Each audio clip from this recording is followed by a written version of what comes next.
Hi and welcome to Beautiful Sliding Doors. I'm Anton Brooks. Today we're not going to fix a door, I'm just going to give you an overall view of what you would want to be looking for if you are going to decide to attempt to fix a door. So essentially this video is for anybody who is a at-home handyman and is just looking for some tips before actually going ahead to fix a door. There's quite a lot of variables you need to look for, so this is just the very beginning part of how to fix a door. So the first thing you do need to look for is obviously safety. So there's a lot of doors that we work on where the balconies are really tight or the area is really tight. So we've got a good working area here. If the door does come off, I know where I'm going to lay it. I'm going to go for the corner over there on the balcony. I'm going to put a drop sheet down. It's going to be nice and easy for me to work here because I've got good working space.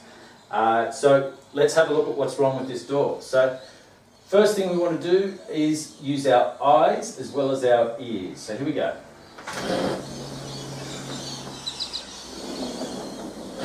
So we can hear a scrape, and we've got to try and work out if it's coming from the top or the bottom. Now your ears can deceive you, so it's just a little bit more sliding, and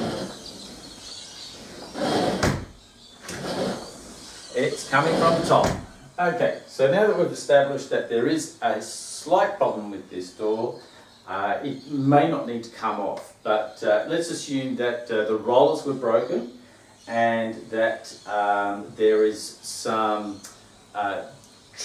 noise when you're opening it up that sounds a little bit like train tracks, ticka ticka ticka ticka ticka ticka, if that all makes sense.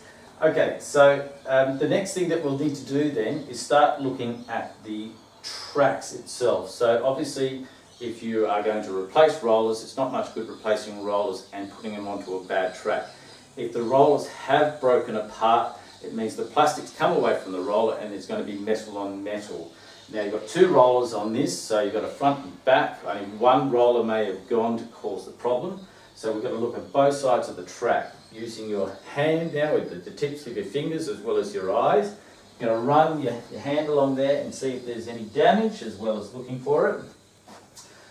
There's obviously some WD-40 or some kind of spray that's been used to keep this door going. So the track at the back is not too bad, it can be repaired.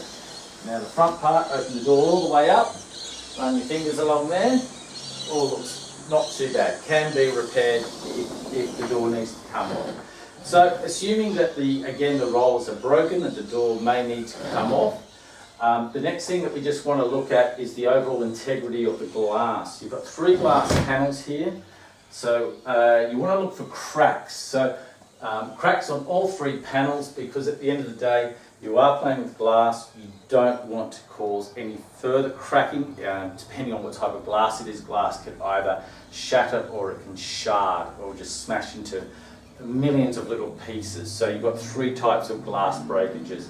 So the overall integrity of this glass is really good, and thankfully it should be because it's pretty new. Just to check the glazing seal area, this is all just again to do with the integrity of the glass. So if if doors are exposed to a lot of wind and just generally a lot of weather, so sunlight, the glazing seal would eventually dry out, it will crack.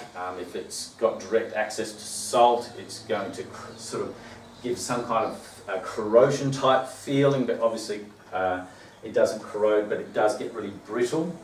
So obviously this is pretty well covered here, so we haven't got any problems with the glazing seal here. Now the final part is we're going to check for height. If the door needs to come off, there's two types of ways that we do door repairs. It's a lift off, so the glass door comes off completely and we lay it down and we work on the rollers, so we need height. And then the other side here. So because there's a scrape at the top, already established that there probably isn't going to be a lot of height to work with.